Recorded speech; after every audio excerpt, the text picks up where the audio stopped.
After a blockbuster trade between the Packers and the Jets, Aaron Rodgers, there he is, making his way to one Jets drive, closing the chapter on a Hall of Fame career in Green Bay, where he was a four-time MVP and led the franchise to its fourth Super Bowl title back in 2010. Now the focus, of course, moves to winning a Super Bowl in New York. The Jets have not won a Super Bowl since they had Joe Namath in Super Bowl III. And getting a look at those trade details, the Jets and the Packers will swap first-round picks this year, with Green Bay moving up to number 13, the Jets sliding down to 15. The Packers will also receive a second-round pick this year and another in 2024. Now, that can convert into a first-round pick if Rodgers plays in 65% of the plays this season. According to our partners over at Caesars, the Jets now have the sixth best odds to win the Lombardi. Aaron Rodgers at one Jets drive at his intro presser. Let's take a listen. Happier to have him as a New York Jet. I'd just like to have a round of applause right there.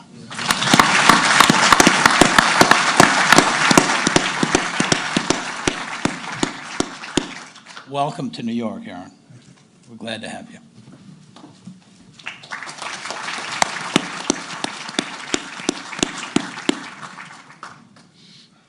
I thought you were supposed to shake my hand.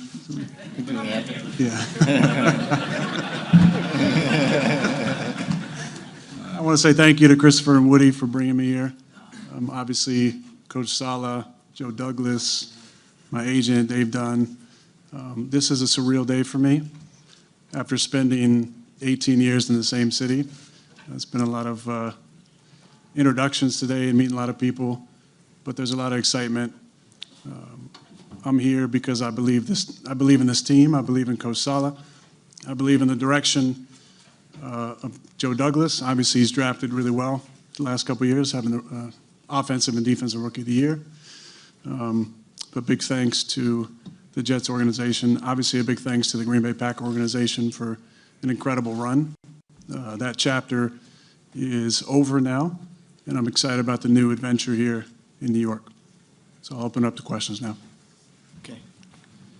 You can raise your hand. We'll get you. Right here.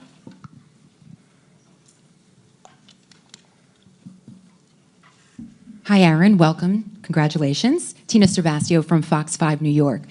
So you mentioned the draft just now, and you believe in the direction that Joe Douglas is taking the team, but what really attracted you to make you start thinking that the New York Jets would be the next team you would play for? Well, they smoked us last year, so I knew they had a good team. We got to practice against them a couple years ago, and I got to get to know Robert a little bit more. And I've always loved what he's all about. We played him in San Fran a few times, and mostly they got the best of us. But I liked the way that he was leading, his coaching style. A big reason I'm here, I got to mention, is Nathaniel Hackett, who's here. Hack and I became really close friends for 3 years in Green Bay, and I love him like a brother, and I believe in him, and I'm really happy to be back working with him again. Obviously, Joe has got a great track record so far of drafting some incredible players, but it takes a system, and obviously Robert has the right sauce, so I'm excited about getting to work with him and Brick and Mark Quan, former teammate of mine, and it's a great staff. But you know, I'm an old guy, so I want to be a part of a team that can win it all, and I believe that this is a place we can get that done. Right over here, Rich. Hi, Aaron. Rich Cellini, ESPN. It's been about 6 weeks. Rich. Hey, it's been about 6 weeks since you said on McAfee that you wanted to play for the Jets. So I'm just curious, what was it like? This process lasted a pretty long time, longer than people expected. What was it like for you waiting the 6 weeks? And was there any point where you thought maybe that this trade would not happen? And when did you know for sure that you were going to be a Jet? Not really. I believed it was going to happen the entire time. Just a matter of, I think, waiting each other out. My intention coming out of the darkness was to pursue this opportunity, and I enjoyed the meeting with, Woody and Christopher came out. These two guys, Hack, Jaime, and I just got a great feel with all those guys about the possibility. And as I leaned into it, getting back into some more strenuous workouts, I just really believe that this was where I was supposed to be. A lot of things had to come together, And I believe there was some major synchronization to make this happen. But I'm excited about the opportunity here. I always believed this was possible.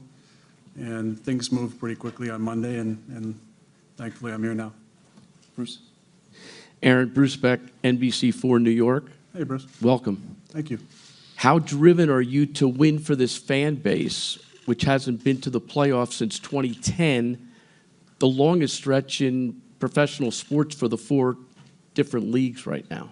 I mean, it's exciting. The Jets have an incredible, passionate fan base. I saw that last year at Lambeau. Obviously, you know about Fireman Ed and you know, his passion for the team.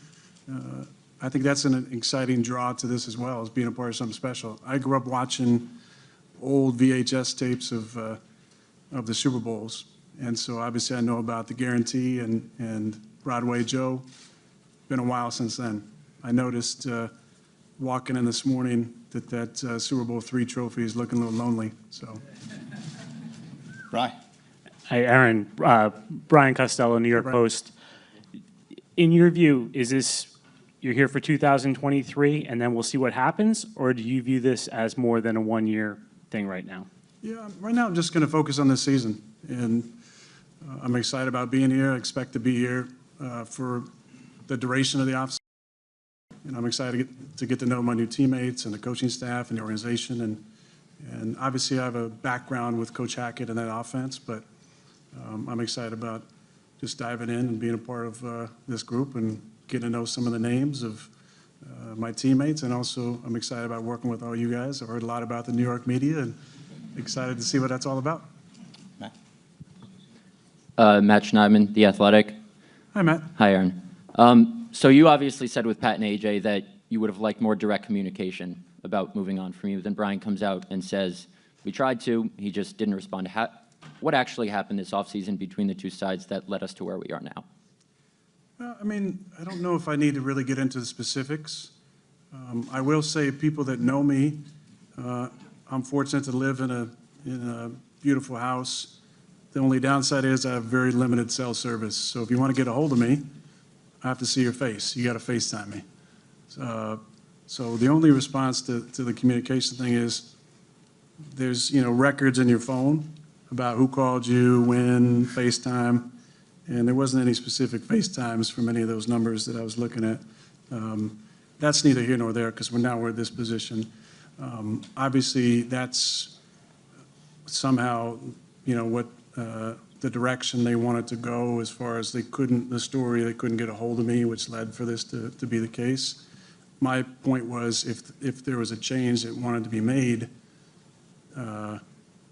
why wasn't that told to me early in the offseason? Now, obviously, my future was undecided at that time. I didn't know if I wanted to keep playing. I wanted to go into my darkness retreat and sit with it and contemplate. But when I came out, it was evident that it was retire or move on to a new team. Good, right here. Aaron, Joe Messeri, Pix 11, over here. Hey. Hi.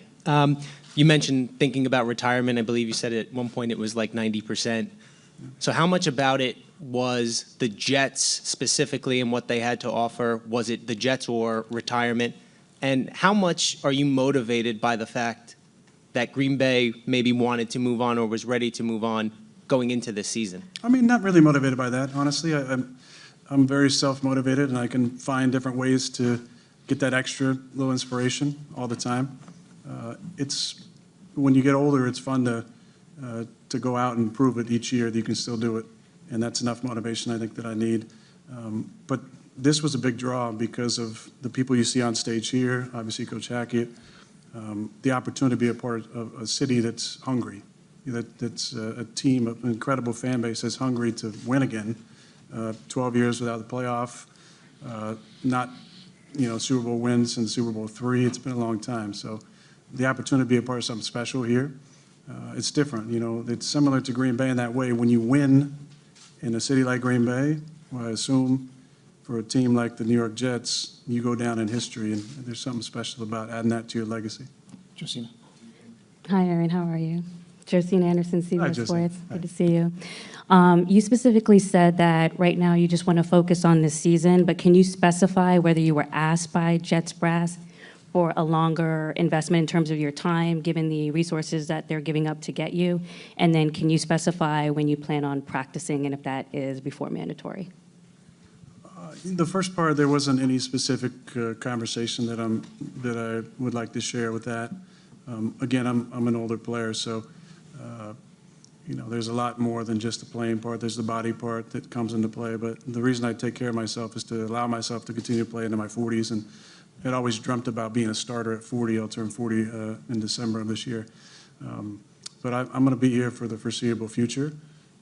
I think it's important. Obviously, I know the scheme that Hack's putting in. There's some tweaks, but I want to get to know the guys and be around the facility. And obviously, I haven't really spent much time in Jersey outside of Teterboro, so I'm going to get to know the area and figure out a place to live and all that stuff. And I want to be here to do that. So there's a lot of reasons to be here. Most importantly, just to get to know the guys and put together some fun events to start that team building, which I think is really important this time of year. When you plan on practicing? Yeah. Does tomorrow count? Yeah. Yeah, tomorrow. I'll be in there tomorrow. Yeah. Just go Antoine in the back. Behind you. Hey, Aaron, Antoine Staley for the New York Daily News. How you doing? Good. I just wanted to know your motivation to continue to play at this point. Obviously, you said you were 90% retired once you went to the Darkness Retreat. So just what motivates you at this point to continue to keep going at almost age 40? Well, it's joy. You want to be having fun what you're doing. If you're not enjoying it, then it's time to do something else. And I think the opportunity to work with Nathaniel again, to work with Robert, to be around Joe, to be around the Johnsons, and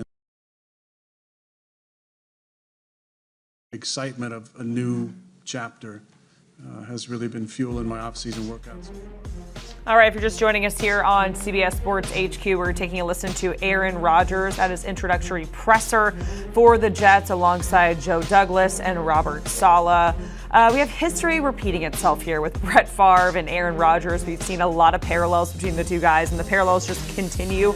Both going to the Jets after long, successful Green Bay runs. Favre being traded to the Jets in August of 2008. Almost 15 years ago.